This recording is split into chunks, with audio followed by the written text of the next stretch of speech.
Alhamdulillah, salatu wassalamu ala Rasulillah wa ala alihi wa sahbihi wa mawalah, la haula wa la quwata illa billah. Allahumma faqihna fid din wa 'allimna ta'wil, amma ba'd. Bapak Ibu sekalian, rahimakumullah, mari kita buka kaji kita dengan bersama-sama membaca basmalah. Bismillahirrahmanirrahim. Sebelum kita masuk ke tema utama kita, untuk informasi saja, mungkin sebagian kita sudah mengetahui bahwa malam nanti kita akan mengalami atau insya Allah akan terjadi gerhana bulan total. Nah, kita disunahkan untuk melaksanakan sholat khusuf atau sholat sunnah gerhana bulan yang tata caranya adalah sederhana saja. Jadi kalau bagi yang ingin mengikuti berjamaah tentu tinggal ikut imam. Tapi kalau ingin mengerjakan sendirian di rumah juga bisa. Itu sholat gerhana kalau sendirian maka tanpa khutbah. Ya cukup kita kerjakan 2 rakaat dan masing-masing rakaat 2 kali Fatihah. Jadi Al-Fatihahnya sebanyak 4 kali. Jadi kira-kira setelah kita takbiratul ihram gitu, terus membaca Al-Fatihah, baca surah. Surahnya yang pendek saja kalau sendirian. Terus kemudian ruku. Setelah ruku kita bangun lagi, baca Al-Fatihah lagi dan surah lagi. Baru kemudian ruku, iktidal dan sujud. Nah, itu nanti rakaat kedua juga diulang yang sama. Setelah itu sholat selesai. Nah, gitu ya. Waktu sholatnya puncak gerhana itu diperkirakan jam 18:15 ya, atau lewat 18 menit sampai kurang lebih jam 19:20 ya. Jadi itu saat gerhana totalnya akan menuju ke selesai, kan diperkirakan jam 8 sudah akan selesai gerhana. Maka sekali lagi kita dianjurkan disunahkan saja, tapi kalau enggak ya enggak apa-apa. Jadi kalau Bapak Ibu nanti ingin menonton gerhana gerhana bulannya, ya itu dianjurkan kita sudah selenggarakan, sudah lakukan sholat sunnah gerhana, ya gerhana bulan. Baik, tema kita kali ini adalah tentang bagaimana kita dengan halal bihalal, ini tradisi kita ya, kita eratkan silaturahim kita untuk memperkuat persaudaraan kita. Inilah tema utama kita pada kesempatan kali ini, yaitu karena masih di posisi bulan Syawal. Di posisi bulan Syawal. Nah, sementara jamaah kita mungkin juga bertanya, kalau kita mau puasa sunnah Syawal apakah masih boleh? Jawabannya masih ya, karena kita masih di bulan Syawal.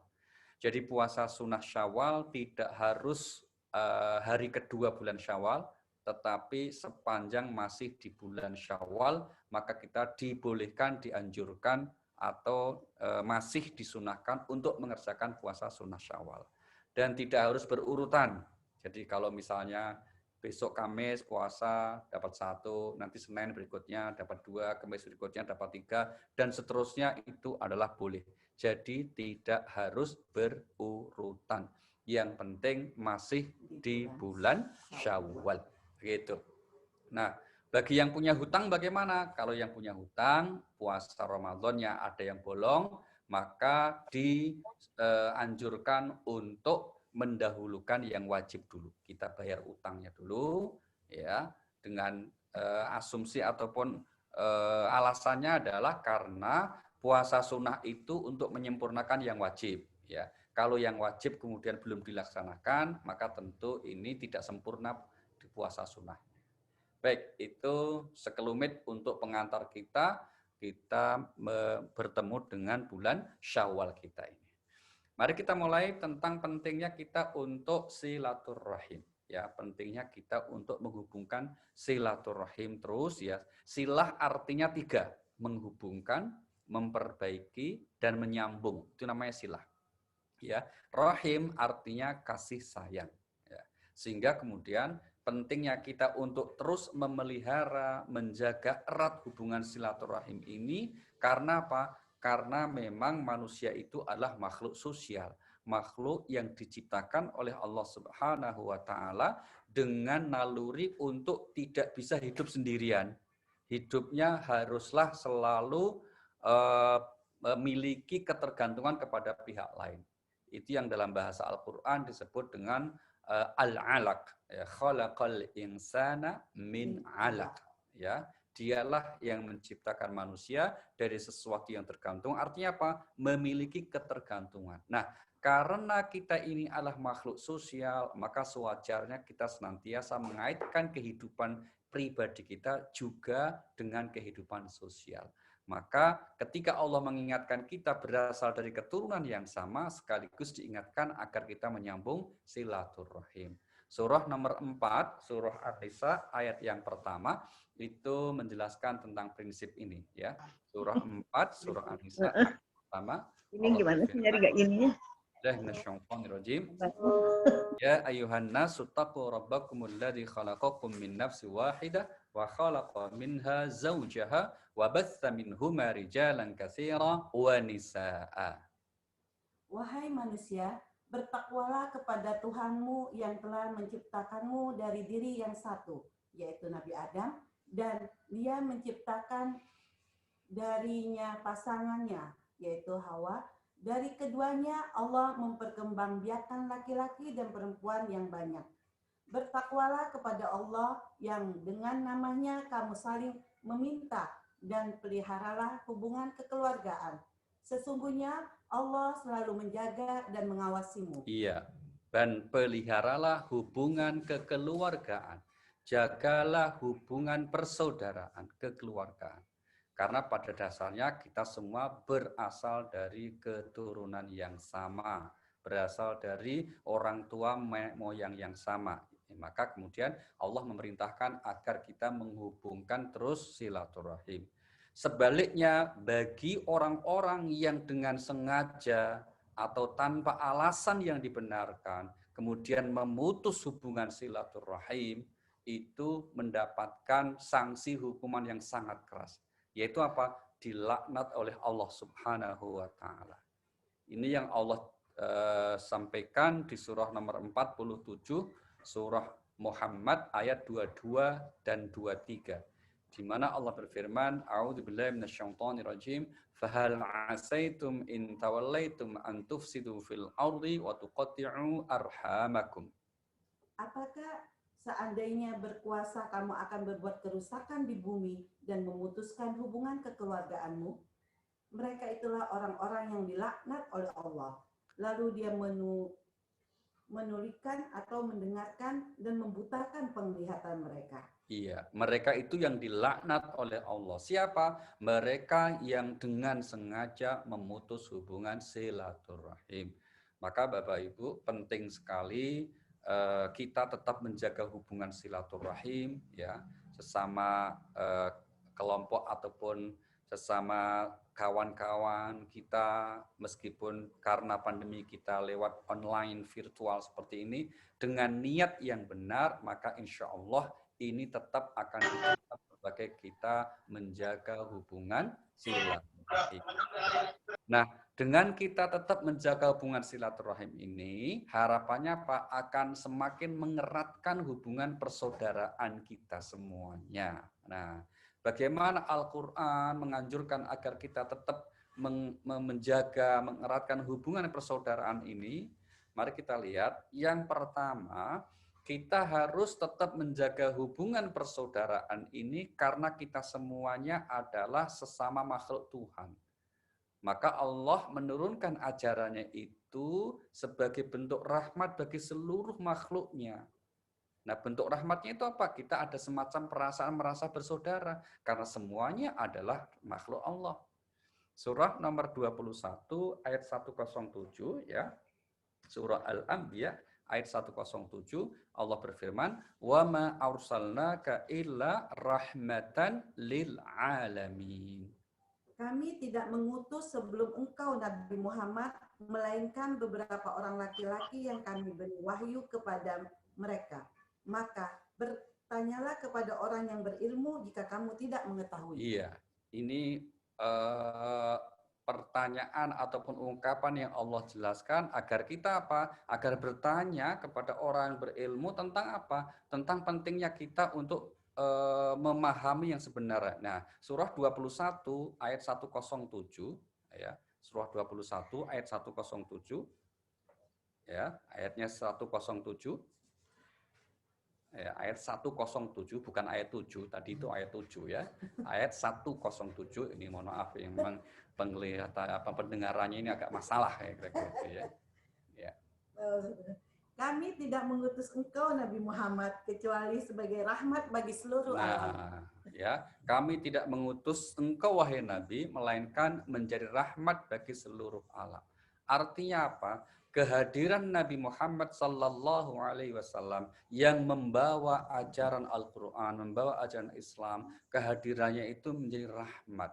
Sehingga karena sebagai rahmat, semestinya antar kita sebagai sesama makhluk Tuhan saling menghormati, saling menghargai. Termasuk makhluk ciptaan Allah berupa benda mati sekalipun, itu harus kita jaga ekosistemnya. Mengapa demikian? Karena dalam pandangan Al-Quran, Bapak Ibu, semua makhluk Allah itu bertasbih memuji Allah. Ya, ini banyak disebut di dalam Al-Quran. Mari kita lihat contoh ayatnya misalnya di surah 61. Ayat yang pertama, Allah berfirman, Sabbahalillahi ma fis samawati wa ma fil ard, wa huwal azizul hakim. Apa yang ada di langit dan apa yang ada di bumi bertasbih kepada Allah. Dialah yang maha perkasa lagi maha bijaksana. Apa yang di langit, apa yang di bumi, semua bertasbih. Ya, semua bertasbih memuji Allah. Meskipun terkadang, bukan terkadang, meskipun manusia tidak diberi kemampuan untuk dapat memahami cara mereka bertasbih. Maka di ayat yang lain kita temukan penegasan dari Allah bahwa semua yang di langit dan di bumi ini bertasbih, tapi manusia tidak memahami atau tidak mengerti bagaimana cara tasbih mereka. Ini yang disebut di surah nomor 17 ayat yang ke-44. Ya, surah 17 ayat yang ke-44. Allah berfirman di ayat ini yang menunjukkan tentang apa? Tentang bahwa seluruh makhluk ciptaan Allah itu bertasbih, tapi manusia tidak bisa memahami bagaimana cara tasbih mereka. Langit yang 7, bumi dan semua yang ada di dalamnya senantiasa bertasbih kepada Allah. Tidak ada suatu pun kecuali senantiasa bertasbih dengan memujinya. Tetapi kamu tidak mengerti tasbih mereka. Sesungguhnya dia maha penyantun lagi maha pengampun. Iya, tetapi kamu tidak mengerti cara tasbih mereka atau bentuk tasbih mereka. Nah, dengan demikian Bapak Ibu, sewajarnya karena kita sebagai sesama makhluk, kita harus selalu berusaha menjaga kelestarian kehidupan makhluk Allah, ekosistem yang ada di dalamnya. Demi apa? Ya demi kemaslahatan kita. Sehingga kalau ada orang yang dengan sengaja membuat kerusakan di muka bumi ini, maka yang akan menerima akibat pertama apa? Yang membiarkan kerusakan itu. Ya. Ini yang Allah tegaskan di surah nomor 30, surah Ar-Rum ayat 41, di mana Allah berfirman, "Zaharul fasadu fil barri wal bahri bima kasabat aydin nas liyudhiqahum ba'dal ladzi 'amilu la'allahum yarji'un." Surah Ar-Rum ayat 41. Telah tampak kerusakan di darat dan di laut disebabkan perbuatan tangan manusia. Melalui hal itu, Allah membuat mereka merasakan sebagian dari akibat perbuatan mereka, agar mereka kembali ke jalan yang benar. Dengan itulah Allah ingin kemudian menimpakan sebagian akibat perbuatan mereka, agar manusia kembali ke jalan yang benar. Baik, kita lanjutkan Bapak Ibu. Hubungan persaudaraan kita tentu di samping kita merasa sebagai sesama makhluk, yang juga tidak kalah penting dan utamanya kita juga merasa sesama manusia, makhluk ciptaan yang paling Allah muliakan, yaitu manusia.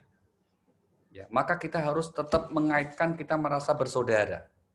Surah nomor 17 Al-Isra ayat yang ke-70 di mana Allah berfirman, "Walaqad karramna bani Adam wa hamalnahum fil barri wal bahr wa razaqnahum minat thayyibat wa faddalnahum 'ala katsirin mimman khalaqna tafdila." Sungguh kami telah memuliakan anak cucu Adam dan kami angkut mereka di darat dan di laut. Kami anugerahkan pula kepada mereka rezeki dari yang baik-baik dan kami lebihkan mereka di atas banyak makhluk yang telah kami ciptakan dengan kelebihan yang sempurna. Iya, sungguh kami muliakan anak-anak cucu Adam, yaitu manusia. Maka Bapak Ibu, sepanjang mereka berjenis manusia, bahwa realitas faktanya perbedaan itu tidak bisa kita ingkari, karena itu fakta ya. Itu memang juga bagian dari ketetapan Allah Subhanahu wa Ta'ala. Allah menciptakan manusia berbangsa-bangsa, bersuku-suku, bahkan juga warna kulit, bahasa yang berbeda-beda, keseluruhannya itu sepanjang jenisnya manusia, maka mereka berhak untuk mendapat kehormatan sebagai sesama manusia. Ya, itulah yang kemudian Allah tegaskan di surah nomor 49 ayat yang ke-13.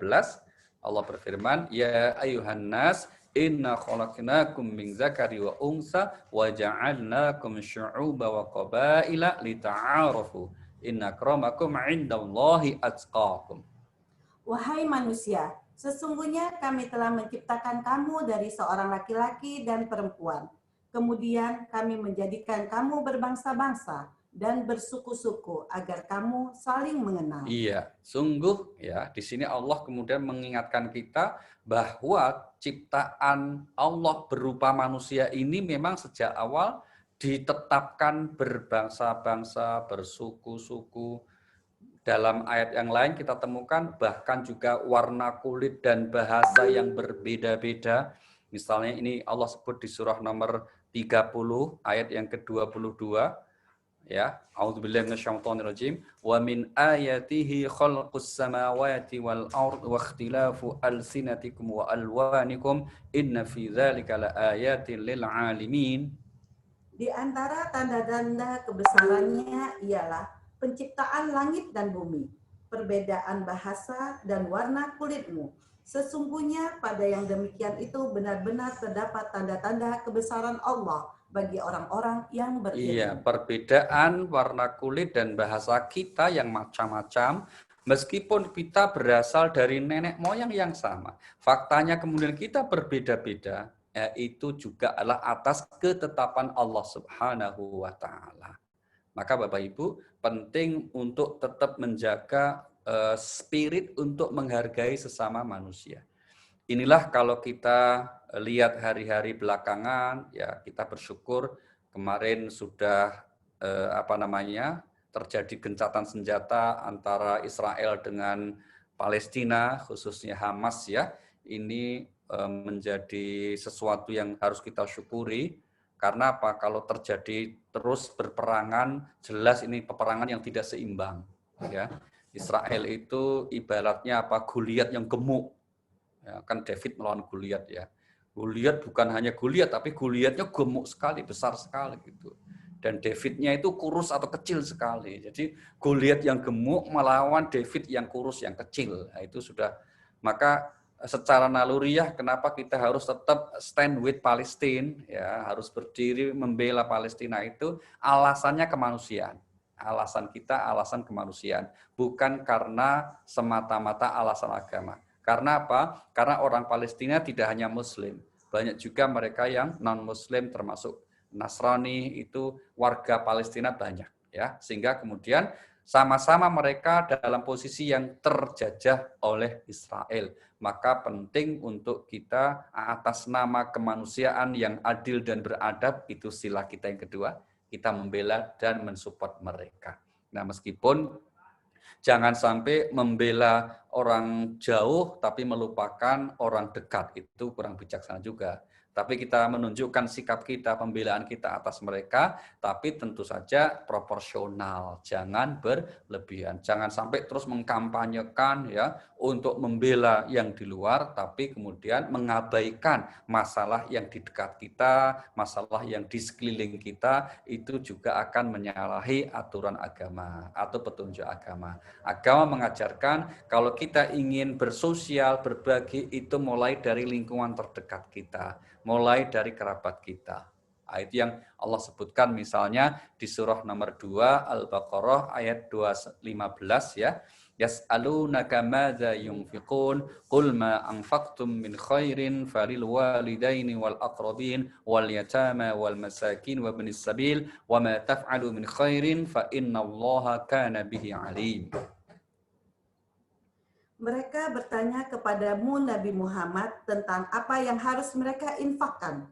Katakanlah, harta apa saja yang kamu infakkan hendaknya diperuntukkan bagi kedua orang tua, kerabat, anak-anak yatim, orang-orang miskin, dan orang yang dalam perjalanan dan membutuhkan pertolongan. Kebaikan apa saja yang kamu kerjakan, sesungguhnya Allah Maha mengetahui. Nah, ya, jadi ini skala prioritas kepada siapa kita akan memberikan bantuan sosial kita, skala prioritas kepada siapa kerabat atau yang kita utamakan, ini telah diberikan petunjuknya oleh Al-Quran. Tapi sesekali ya, karena saudara kita di Palestina sedang membutuhkan uluran tangan, kita mengkoleksi bantu-bantu mereka, ya tadi itu catatannya apa? Itu tentu sesuatu yang baik. Tapi jangan sampai semangat kita ngurusi orang luar, terus malah melupakan saudara yang terdekat sendiri. Itu tidak dibenarkan. Ya. Nah, kembali kepada pentingnya menjaga hubungan kemanusiaan persaudaraan sama ini, karena apa? Begitu tinggi Al-Quran menghargai kemanusiaan ini. Bahkan kemanusiaan itu lebih tinggi ketimbang ritual agama. Buktinya apa? Contoh kecil, kalau misalnya bapak-bapak mau berangkat ke masjid untuk sholat Jumat, di depan di jalan kemudian ada kecelakaan, maka pertanyaannya, mana yang didahulukan? Nolong orang kecelakaan, resikonya kehilangan sholat Jumat, atau membiarkan yang kecelakaan untuk mengejar sholat Jumat? Jawaban agama apa yang benar? Tolong orang itu. Meskipun harus kehilangan sholat Jumat. Alasannya apa? Alasannya kalau kita sholat Jumatnya terlambat atau bahkan nggak bisa karena menolong orang, bisa kita ganti dengan sholat duhur. Tapi kalau karena kekhilafan kita, nyawa orang kita tidak tolong, akhirnya meninggal, itu dosa kita. Kalau ninggalin sholat Jumat karena orang tidak berdosa. Ya, ini yang saya kira bukti bahwa kemanusiaan di atas ritual agama. Nah, maka Al-Quran sampai mengingatkan barang siapa yang kalau dengan sengaja tanpa alasan yang dibenarkan mereka membunuh satu jiwa, dia seakan membunuh seluruh manusia. Ini surah nomor 5 ayat yang ke-32. Min ajli dzalik katabna ala bani Israil annahu man qatala nafsan bighairi nafsin aw fasadin fil ard fakannama qatala an-nasa jami'a. Surah nomor 5 Al-Maidah ayat yang ke-32. Ayat yang ke-32. Surahnya nomor 5 surah Al-Maidah ayat yang ke-32. 32. Tadi ya, Pak. Oleh karena itu, kami menetapkan suatu hukum bagi Bani Israel bahwa siapa yang membunuh seseorang bukan karena orang yang dibunuh itu telah membunuh orang lain atau karena telah berbuat kerusakan di bumi, maka seakan-akan dia telah membunuh semua manusia. Sebaliknya, siapa yang memelihara kehidupan seorang manusia, dia seakan-akan telah memelihara kehidupan semua manusia. Iya, ini salah satu keistimewaan manusia ya. Bahwa kenyataannya kita kemudian meskipun sesama manusia tetapi ada berbagai macam keyakinan, memeluk agama yang berbeda-beda, itu semua juga bagi sesuatu yang Allah izinkan terjadi. Surah nomor 2 surah nomor 2 ya, betul, Al-Baqarah ayat 213, bukan 212 ya, bukan 213 itu menginformasikan bahwa manusia itu pada mulanya satu umat, dalam perjalanannya kemudian memiliki keyakinan yang berbeda-beda. Kanan nasu ummatan wahidatan faba'atsallahu an-nabiyyina mubasysirina wa mundzirin. Manusia itu dahulunya umat yang satu dalam ketauhidan. Setelah timbul perselisihan, lalu Allah mengutus para nabi untuk menyampaikan kabar gembira dan peringatan. Allah menurunkan bersama mereka kitab yang mengandung kebenaran untuk memberi keputusan di antara manusia tentang perkara yang mereka perselisihkan.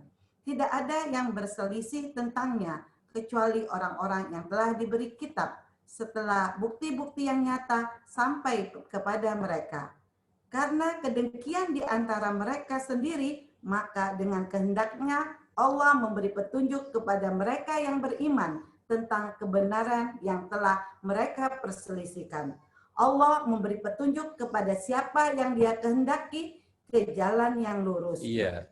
Jadi kalau kita sederhanakan, manusia pada mulanya juga memeluk satu keyakinan dalam perjalanan generasi demi generasi, mereka kemudian menyebar ke seluruh penjuru dunia, memiliki akal pikiran, memiliki pengalaman hidup, akhirnya kemudian mereka memeluk agama yang berbeda-beda. Nah, Allah Subhanahu wa taala kemudian mengutus para rasul untuk memberitahu bagaimana seharusnya mereka berkeyakinan.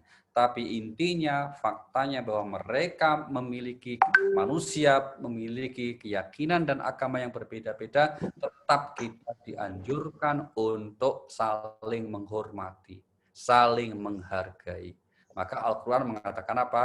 Jangan mencaci maki Tuhannya orang lain. Jangan menjelekkan, menyalahkan agamanya orang lain. Ini disebut di surah nomor 6, surah Al-An'am, ayatnya yang ke-108. Ya, surah 6 ayat 108, Allah berfirman, "Wala tasubbul ladzina yad'una min dunillah fayasubbullaha 'adwan bighairi 'ilm, kadzalika zayyana likulli ummatin 'amalahum." Janganlah kamu memaki sesembahan yang mereka sembah selain Allah, karena mereka nanti akan memaki Allah dengan melampaui batas tanpa dasar pengetahuan. Demikianlah kami jadikan setiap umat menganggap baik pekerjaan mereka. Kemudian kepada Tuhan merekalah tempat kembali. Iya, janganlah kamu mencaci maki Tuhannya orang lain, agamanya orang lain. Karena kalau mereka mengetahui, mereka akan membalas mencaci maki Tuhan kita, mencaci maki agama kita. Gitu ya. Sehingga kemudian kita diajarkan di ayat yang lain, ini yang sangat masyhur kita semua sudah hafal, apa? Sikap lakum dinukum waliyadin. Ya, meskipun kita berbeda keyakinan, kita tetap harus merasa bersaudara, kita harus tetap bisa bekerja sama, hidup dalam naungan harmonis, apalagi kita memiliki prinsip Pancasila, yaitu sila kedua kemanusiaan yang adil dan beradab. Nah, kita bersikap terhadap manusia itu harus adil, sekaligus beradab. Jangan sampai kemudian tidak punya adab. Ya, berarti apa? Zolim, tidak boleh seperti itu. Baik, kemudian yang ketiga, Al-Quran mengajarkan terlebih dalam saat momen bulan Syawal kita dianjurkan untuk menguatkan silaturahim. Itulah inti dari halal bihalal. Mengingatkan apa? Kita ini faktanya hidup di dalam bingkai negara yang sama. Ya, maka kita sering disebut sebagai apa? Saudara sebangsa. Nah, ikatan persamaan kebangsaan, ikatan persamaan satu tanah air, ini menjadikan kita sebagai saudara. Fitrahnya manusia itu mencintai tanah kelahirannya. Itulah mengapa Bapak Ibu ada yang disebut tradisi mudik ya. Kita itu mudik itu karena kita mencintai tumpah darah kelahiran kita. Itu fitrah manusia. Maka pergi kemanapun, umumnya kita merindukan tempat kita dibesarkan. Itu fitrah namanya. Dan agama ini, Islam itu adalah agama fitrah. Mari kita lihat surah nomor 30. Ya, surah 30, yaitu surah Ar-Rum. Ayat yang ke-30. Allah berfirman apa? Fa'aqim wajhaka lid-dini hanifa fitratallahi allati fataran nasa 'alaiha la tabdila li khalqillah dzalika ad-dinul qayyim walakinna aktsaran nasi la ya'lamun. Maka hadapkanlah wajahmu dengan lurus kepada agama Islam sesuai fitrah dari Allah yang telah menciptakan manusia menurut fitrah itu. Tidak ada perubahan pada ciptaan Allah tersebut. Itulah agama yang lurus, tetapi kebanyakan manusia tidak mengetahui. Iya, itulah agama yang lurus, yaitu agama yang sesuai dengan fitrah. Fitrahnya apa? Kita mencintai tanah air. Maka ada ungkapan yang masyhur apa? Hubbul watan minal iman. Kita mencintai tanah air ini adalah sebagian dari bentuk iman kita kepada Allah Subhanahu wa taala. Maka itulah mengapa para ulama kita dulu di zaman perjuangan, zaman revolusi, ada yang kemudian mengumandangkan sejak zaman Pangeran Diponegoro ya, ketika terjadi penjajahan Belanda, beliau mengangkat senjata melawan penjajah itu sebagai bukan hanya alasan politik, tapi terlebih juga alasan agama. Itulah karena apa? Perjuangan mereka termasuk kategori jihad fi sabilillah ya. Maka kemudian kita ya, ada kemudian ketika mereka meskipun dengan bambu runcing ya, mereka berjuang untuk mengusir penjajah dari negara kita. Sekali lagi dalam konteks ini kita ingin membingkai itu semua sebagai bagian dari amaliyah agama, membela tanah air sebagian dari perjuangan jihad fisabilillah. Sehingga layak para pahlawan yang telah gugur demi membela tanah air itu disebut bukan hanya sebagai pahlawan kusuma bangsa, tapi juga dapat dikatakan sebagai mereka orang-orang yang jihad fisabilillah dan mendapat anugerah mati syahid di jalan Allah Subhanahu wa taala. Saudara sebangsa, kita dianjurkan untuk terus saling menghormati. Maka namanya Indonesia, latar belakang agama, suku bangsa, bahkan bahasa berbeda-beda, kita tetap bersatu ya untuk tetap merukunkan diri, menjaga keharmonisan kehidupan sosial masyarakat kita sebagai anak bangsa. Sehingga agama berpesan apa? Hendaklah kita menjaga persatuan, berpegang pada tali agama Allah dengan jalan menjaga persatuan.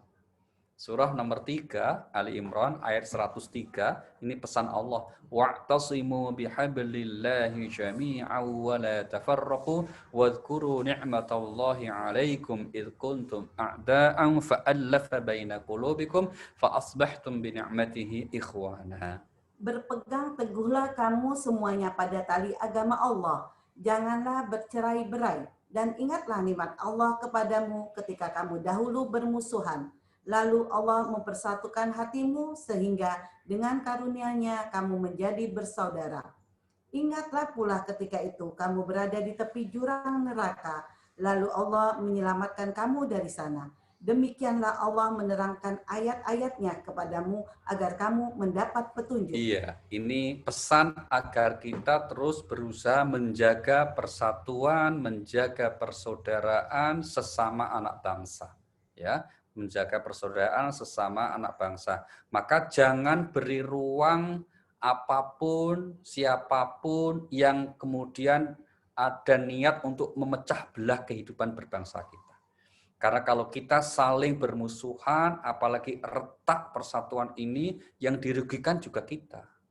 Tidak ada satupun bangsa di negara di dunia ini yang bisa berhasil maju, bisa berhasil meraih kesuksesan, kejayaan sebagai anak bangsa, kalau saling berantem antar sesama anak bangsa. Tidak ada itu. Satu-satunya pihak yang disenangkan kalau ada orang saling bermusuhan itu syaitan. Na'udzubillahi min dzalik. Surah nomor 17 ayat 53 itu mengingatkan kita seperti itu. Wa qul li'ibadi yaqulu allati hi ahsan inna syaitan yanzaghu bainahum. Inna syaitan kana lil insani aduwwan mubina. 53. Ya.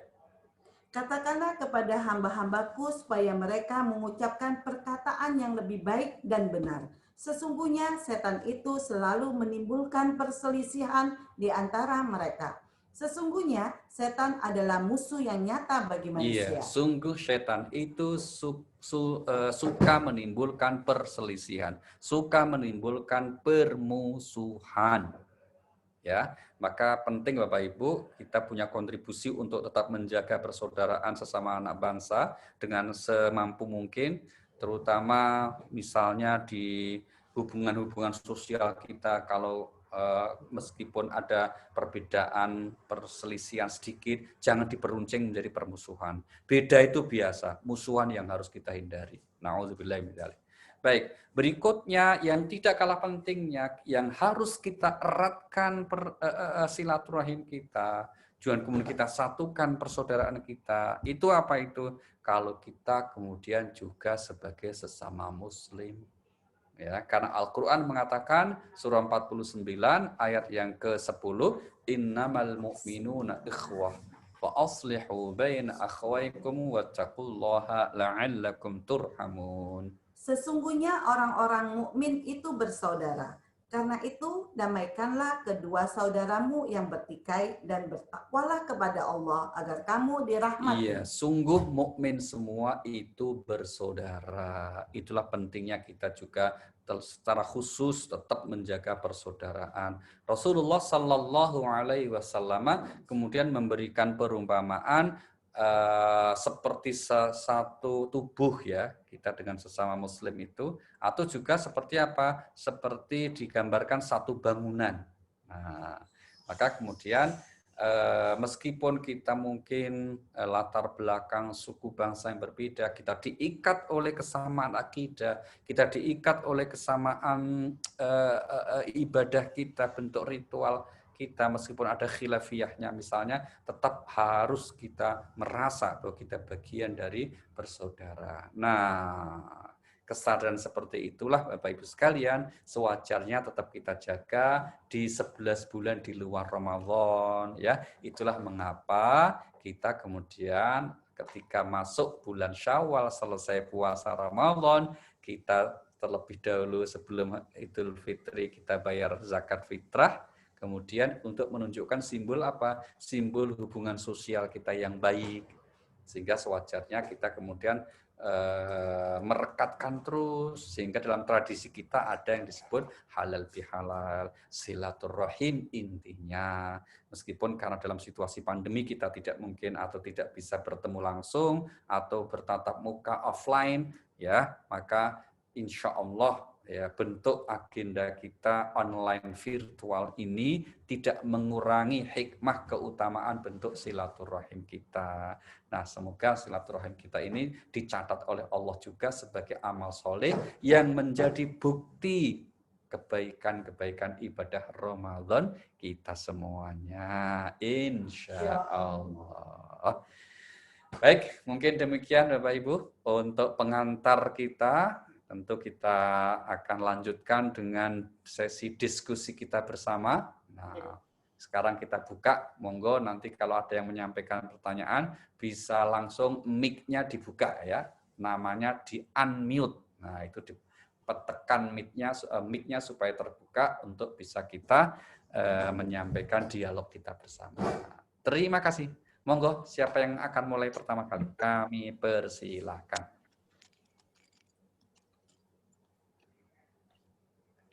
Dengar nggak Pak? Oh, dengar sekali Bu Nuning. Monggo. Mengenai tadi Pak, mengenai sholat gerhana Pak. Yeah, kan Pak bilang Al-Fatihahnya 2 kali. Setelah Al-Fatihah. Jadi Al-Fatihah yang kedua tuh mengganti surat yang biasa kita baca begitu. Oh, baik. Saya ulangi ya Bu ya, tata caranya ya. Oke, saya ulangi nih, pelan-pelan nih.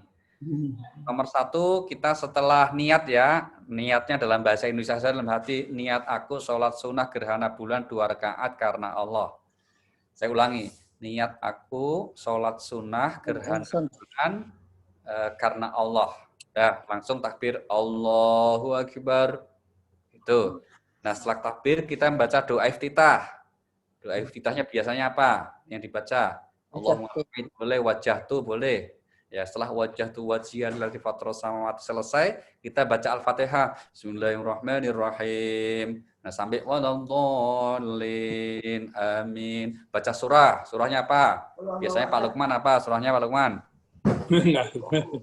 Kulhu. Bismillahirrahmanirrahim. Terima kasih kejujurannya. Qul huwallahu ahad, Allahus samad, lam yalid wa lam yulad wa lam yakul lahu kufuwan ahad. Allahu akbar. Rukuk langsung Bu Nuning. Baca bacaan rukuk ya. Setelah rukuk langsung sami'allahu liman hamidah. Nah, itu baca Al-Fatihah lagi Bu. Al-Fatihah lagi. Jadi Bismillahirrahmanirrahim. Alhamdulillah. Betul. Jadi setelah rukuk itu nggak langsung sujud, ya setelah itidal, tapi baca Al-Fatihah lagi. Nah, Al-Fatihah selesai, baca surah lagi. Surahnya apa? Gantian dong, Bu. Jangan langsung puluh. Pendek-pendek aja, Pak. Panas, Pak. Gimana, Bu? Panas. Jangan kulhu lagi lah, nanti nggak enak sama malaikat. Kulhu lagi, itu nggak enak. Nah, misalnya wal asri. Wal asri innal insana lafi khusrin illa alladzina amanu wa amilus solihati wa tawasaw bil haqqi wa tawasaw bis sabr. Langsung rukuk. Allahu akbar, rukuk lagi. Terus sami'allahu liman hamidah. Nah, baru sujud. Ya, itu baru kita dapat 1 rakaat. Nah, terus naik lagi rakaat kedua sama tadi Bu Nuning seperti rakaat pertama, Al-Fatihah terus surah, nanti rukuk iktidal, Al-Fatihah lagi dan surah lagi. Itu cara sholat gerhana, ya, baik gerhana bulan maupun gerhana matahari. Bedanya apa? Bedanya kalau gerhana bulan karena malam dianjurkan bacaannya jahar atau keras. Tapi kalau gerhana matahari dianjurkannya bacaannya pelan, ya seperti sholat zuhur, kira-kira begitu. Nah, karena kalau sholat sendirian, seperti sholat id juga kalau sendirian, maka nanti Bu Nuning tidak perlu khutbah sholat gerhana. Nanti kalau khutbah ya sopo, nanti yang dengerin toh, nggak usah pakai khutbah begitu. Diganti dengan apa? Bacaan zikir saja. Allah subhanallah, walhamdulillah, wala ilaha illallah, wallahu akbar. Bacaan zikir seperti itu saja. Nah, setelah zikir selesai, baru ngopi-ngopi begitu. Ya. Boleh di itu nggak Pak? Sholatnya di luar gitu sambil melihat Boleh, gerhana. boleh. Jadi, Oke, kita, boleh. Tapi enggak usah pakai dengak ya Bu, ya boleh di luar aja, tapi enggak usah pakai nonton bulan terus. Pak, Boleh. mau tanya Pak Ustadz, Silakan Pak Lukman. ini Pak mengenai sholat gerhana sama bulan, ada 2 sih. Yang pertama pertanyaan, siapa sih yang pertama nyuruh Pak? Karena di Quran nggak ada. Betul. Yang kedua, apa kayak nyembah matahari lagi sama bulan gitu loh. Oh iya, betul. Wah, ini pertanyaan bagus sekali ini. Ini Pak Lukman, disunahkannya kita sholat gerhana, bahkan semua sholat sunnah ya Pak ya, semua sholat sunnah ya, kita qobliyah, ba'diyah, terus sholat hajat ya, termasuk sholat gerhana, itu tidak disebut di Al-Quran, tapi disebutnya di dalam hadis Nabi Sallallahu Alaihi Wasallam. Satu-satunya sholat sunnah itu yang disebut di Al-Quran apa ayo? tahajud. Tahajud 100 buat ini. 100. Nanti saya traktir kopi kenangan. Kopi tuku Pak. Kopi tuku ya. Nah, itu di hadis Nabi Pak Lukman. Nah, kenapa? Latar belakangnya apa itu? Latar belakangnya gini Pak. Jadi ketika terjadi gerhana bulan, itu ada peristiwa, yaitu wafatnya salah satu putra Nabi. Ya kan, gitu kan. Maka orang-orang langsung kemudian menggosipkan, wah ini ternyata kalau gerhana itu ada peristiwa besar. Orang Jawa bilangnya gitu, geblok gitu. Maka Nabi kemudian mengatakan, mengkoreksi, enggak gitu. Ini bahwa gerhana itu adalah salah satu dari sekian tanda-tanda kekuasaan Allah Subhanahu wa Ta'ala. Gitu. Maka ini juga diisyaratkan di surah Al-Quran, surah nomor 41, ayat yang ke-37. Ya, di mana Allah berfirman, "Wa min ayatihil lailu wan naharu wasyamsu wal qamar la tasjudu lisyamsi wala lil qamar." Ya, sebagian dari tanda kekuasaannya adalah malam, siang, dan matahari dan bulan. Janganlah bersujud pada matahari dan jangan pula kepada bulan. Bersujudlah hanya kepada Allah yang menciptakannya, yaitu menciptakan matahari dan bulan itu, jika kamu memang hanya kepadanya menyembah. Itu surah 41 ayat 37, Bu. Ya, ini yang menjadi landasan bahwa kalau kita sholat sunnah gerhana itu bukan menyembah matahari dan bulan, tapi kita hanya menyembah Allah Subhanahu wa Ta'ala. Begitu Pak Lukman. Iya, Pak. Ya, Terima lanjut. kasih. Pak Dedi. Ngamuk-ngamuk. Saya aja yang nanya boleh, Pak? Monggo. Nyambung Pak Lukman tadi yang yang katanya kalau tiap sholat baca surat Lukman. Oh, keren. Beda ini. Enggak, itu tadi nyambung pertanyaannya Pak Lukman aja, cuman ini aja. Biar habis dengar. Tadi kenapa kalau biasanya kita sholat sunnah atau itu kan biasanya kan hanya di bacaannya atau di rakaatnya. Ini kok pakai gerakannya juga ada beda, Pak ya. Pakai takbirnya 2 kali setelah ruku segala macam. Iya, itu betul. baru tahu ini ada sekali beda. Betul, Yang lainnya kan biasanya cuma bacaannya aja. Iya, betul sekali. Nah, tentu saja ini salah satu hikmahnya nih, Prof. Salah satu hikmahnya kalau kita lihat asbabul wurudnya dari hadis itu. Asbabul wurud itu artinya sebab adanya hadis ya. Kalau sebab turunnya ayat namanya asbabun nuzul. Kalau asbabul wurudnya karena untuk mengkoreksi anggapan sementara orang bahwa karena gerhana itu terjadi karena ada peristiwa-peristiwa perang besar yang meninggal dan lain-lainnya, maka kemudian Allah perlu menegaskan enggak begitu. Maka apa? Sholat itu yang menjadi tanda bahwa gerhana itu kekuasaan Allah. Maka sholatnya itu kemudian dibedakan lah. Dalam konteks baca Al-Fatihahnya, ini salah satu hikmahnya agar manusia banyak-banyak memuji Allah, bertasbih memuji Allah sebagai jalan untuk meluruskan anggapan sementara orang tentang gerhana itu berkaitan dengan di luar itu. Nah, maka kalau dalam tradisi orang Jawa, gerhana matahari, kanannya matahari dimakan Bathara Kala, misalnya gitu. Ini sesuatu yang saya kira tidak benar. Maka dalam saintis kita hampir bisa diprediksikan ya bahwa gerhana matahari dan bulan itu kapan terjadinya. Ini sudah sangat presisi, sudah sangat eksak dan sangat tepat lah ya, kita nggak akan meleset. Ini salah satu hikmah kemajuan teknologi sehingga kita mudah untuk merencanakan untuk kita melaksanakan ibadah sholat. Nah, sholatnya berbeda, kita intinya mengikuti Rasulullah, tapi hikmahnya adalah ini untuk lebih mengukur kita mengagungkan kekuasaan Allah Subhanahu wa Ta'ala. Turun Prof ya. Ajaran sunnahnya juga dilakukan oleh malaikat. Enggak, kalau malaikat ya enggak, ya Rasulullah. Nah, kalau malaikat enggak melakukan ya. Ini kan sholatnya kan untuk umat Muhammad Sallallahu Alaihi Wasallam. Begitu. Aku nanya nih. Monggo Bu Reni. Mengenai silaturahmi tadi Pak Ali.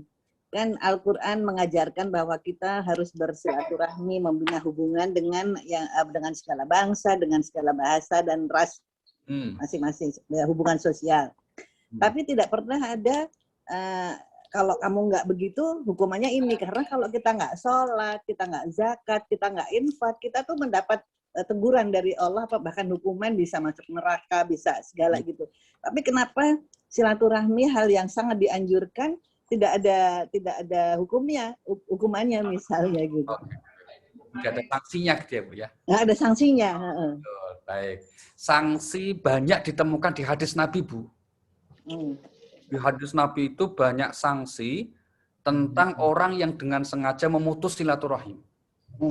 Salah satu sanksi beratnya apa itu Bu? Tidak akan mencium baunya surga.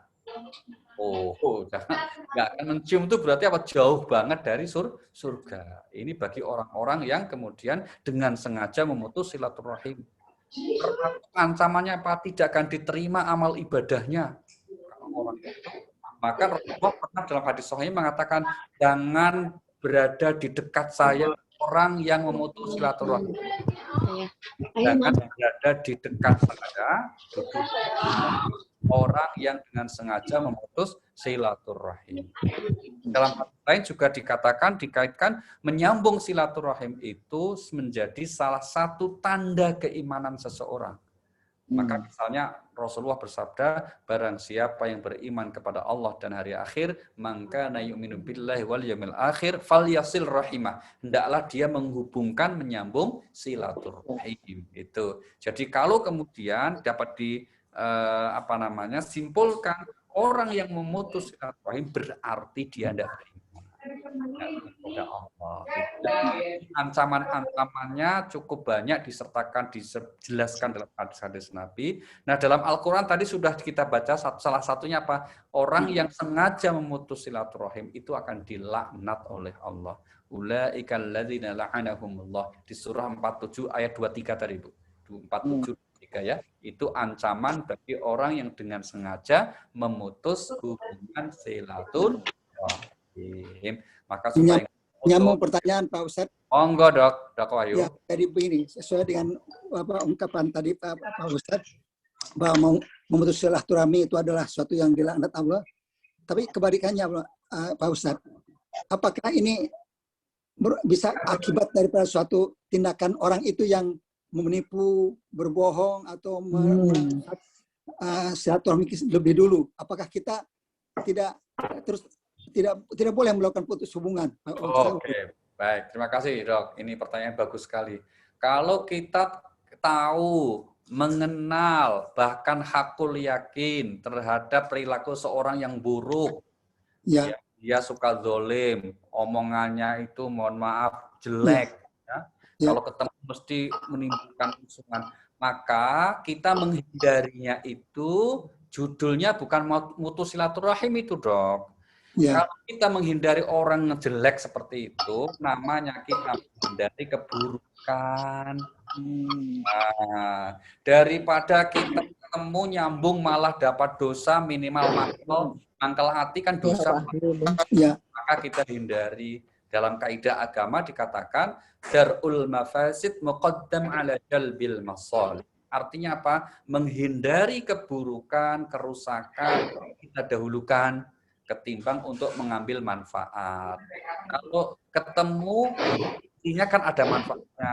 Kalau ketemu niat silaturahim, mestinya ada pahalanya. Lah kok kalau ketemu malah timbul dosa, maka harus lebih baik ketemu. Gitu.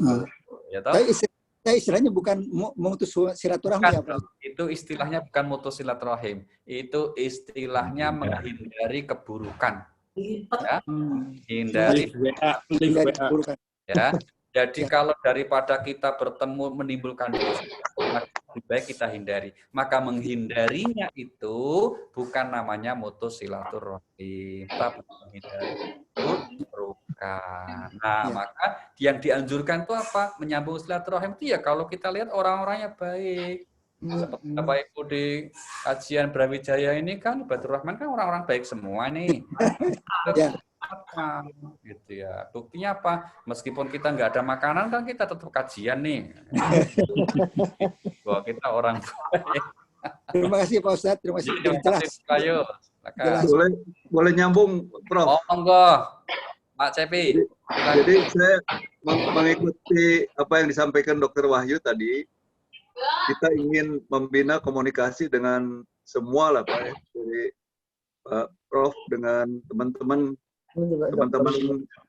maupun keluarga ya Prof ya. SMA 3 semuanya dokter. Tetapi ada suatu hal yang takutnya bisa memutuskan komunikasi, yaitu kepada teman-teman yang di luar Islam ya, non Muslim.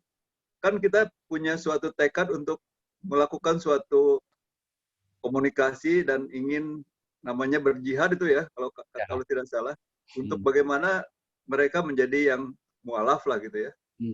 Nah, kadang-kadang ada yang pemikiran bahwa kalau kamu memaksakan keinginan ini, nanti kita bisa putus silaturahmi kita gitu. Nah, ini menurut Profesor Ali gimana caranya supaya komunikasi tetap baik, tapi kita juga bisa mengajak kawan-kawan kita, kawan dekat, sahabat lah ya, maupun saudara-saudara kita bisa kembali ataupun bisa menjadi mualaf. Terima kasih, Prof. Makasih Mas Cepi. Jadi kita berdakwah tidak harus dengan ucapan lisan ya, Dok. Pak Cepi ya. Tidak harus dengan ucapan lisan. Tapi untuk orang yang sudah mengenal kita, dekat dengan kita, maka cara dakwah terbaik itu dengan menunjukkan akhlak yang baik. Itu Pak Cepi. Dengan menunjukkan akhlak yang baik. Misalnya apa? Kalau ada kawan yang kesulitan, kita bantu. Kawan sedang sakit, kita tengok. Kawan sedang punya masalah, kita berusaha berempati. Itu sudah merupakan cara berdakwah yang bagus sekali. Jadi tidak harus kita bacakan, oh kamu harus masuk Islam ya, ini ayatnya. Nggak harus begitu dong, kira-kira gitu. Kalau begitu nanti kita merasa nggak nyaman gitu kan. Gitu. Karena kita berarti berdakwah kepada orang yang sudah punya agama kan. Itu. Nah, kecuali kalau yang bersangkutan misalnya kok mengirimkan message gitu ya, bahwa kok saya ingin mengenal Islam. Tahu saya bilang kenapa sih Islam itu apa? Nah, kita baru masuk itu. Tapi kalau beliau juga sudah orang baik ya, orang baik menurut keyakinannya juga dia sudah coba laksanakan, maka kita kembali ke rumus agama kita apa? Lakum dinukum waliyadin. Nah, kita ingin dakwahnya itu dengan cara elegan, yaitu dengan cara menunjukkan akhlak yang baik, perilaku sosial yang baik. Ketimbang kita misalnya mengajak-ngajak, tapi kalau sedang punya masalah kita nggak bantu, itu malah nggak baik gitu.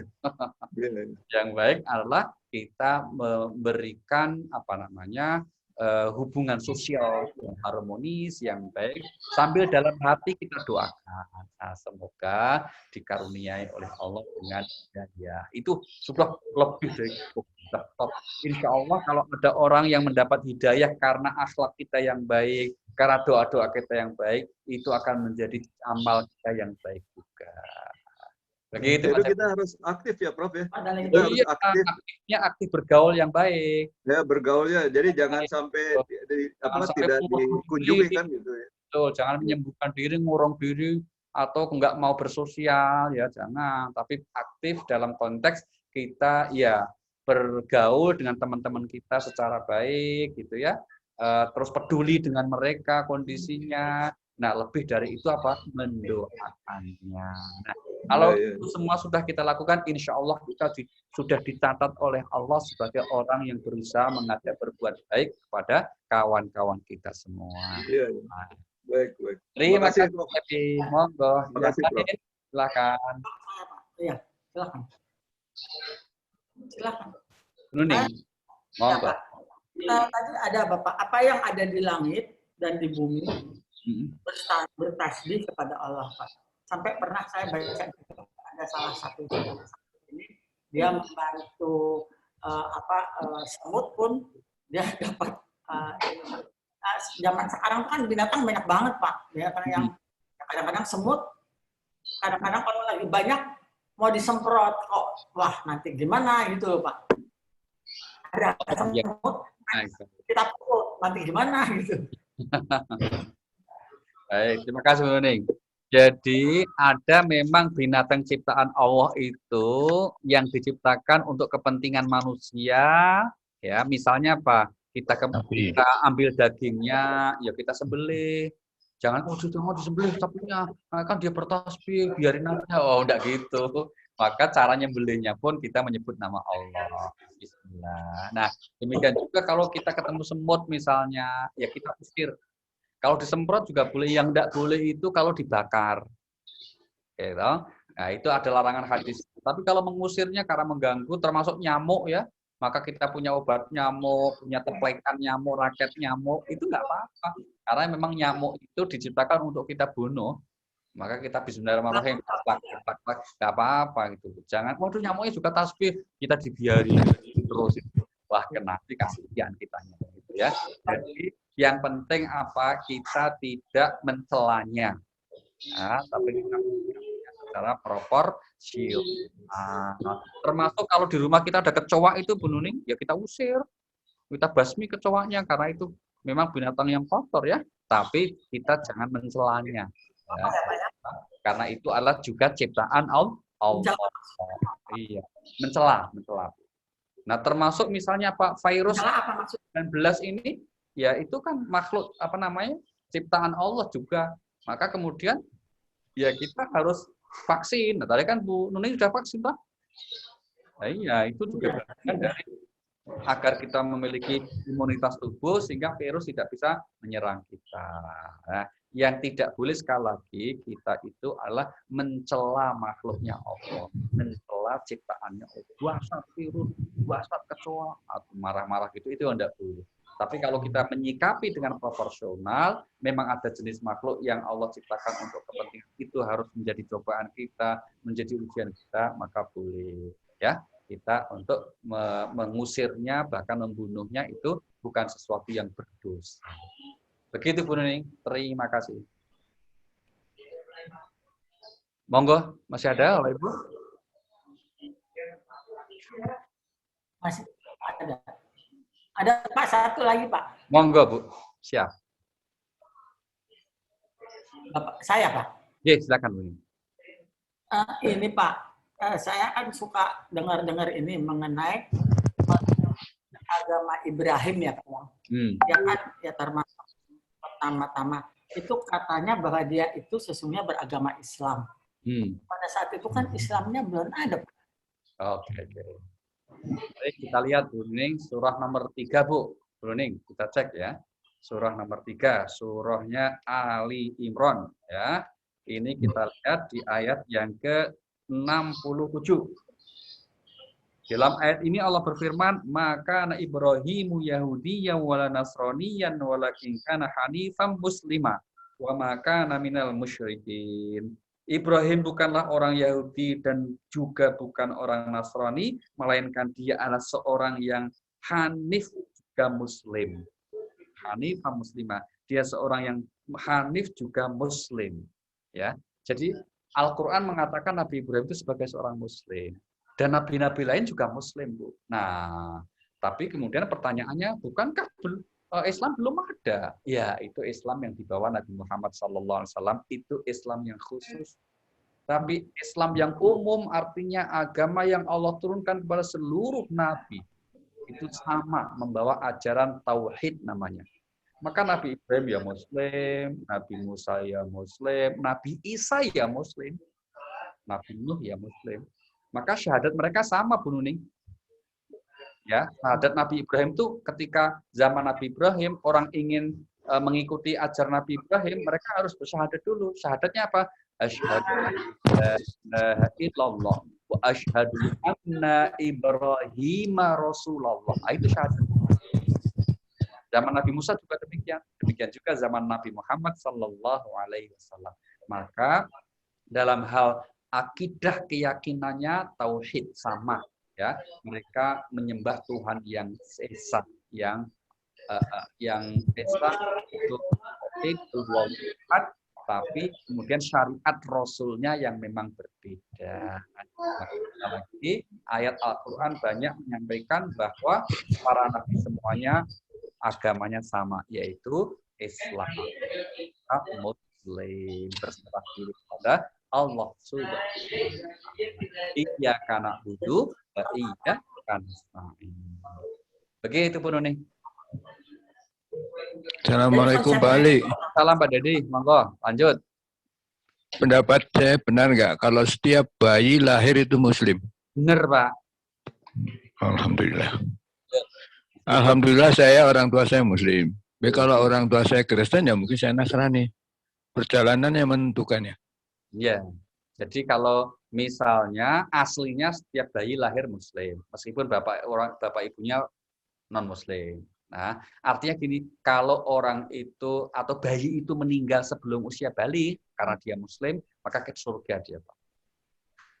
Kira-kira begitu ya. Menurut kita mereka surga. Menjadi orang Yahudi atau Majusi atau Nasrani kan setelah akil balik ya. Karena dididik oleh orang tuanya atau karena pengaruh lingkungannya. Tapi aslinya setiap bayi itu fitrah, artinya dia sebagai seorang muslim. Sehingga kalau misalnya ada orang yang anaknya masih bayi kok wafat, itu namanya dia belum membawa dosa. Maka sholat jenazahnya itu bacaannya beda itu Pak Dedi. Enggak mendoakan bayi supaya diampuni dosanya, enggak. Tapi mendoakan supaya menjadi tabungan kedua orang tuanya. Maka kalau ada orang yang ketika orang tua, bapak ibunya punya anak yang masih bayi meninggal, biasanya doanya anak saya menunggu di surga nanti. Nah, insya Allah itu benar itu. Cuma masalahnya orang tuanya benar gak? Jangan-jangan ditunggu nggak datang-datang. Ternyata salah jalan. Gitu. Terima kasih. Dianggap muslimnya. Kenapa, Bu? Sampai berumur berapa dia? Akil balik. Muslim. Akil balik. Akil balik itu ya, kalau laki-laki ya sudah mimpi basah, kalau perempuan sudah haid, Bu. Maka kemudian itu sudah selesai. Artinya sudah menjadi batas.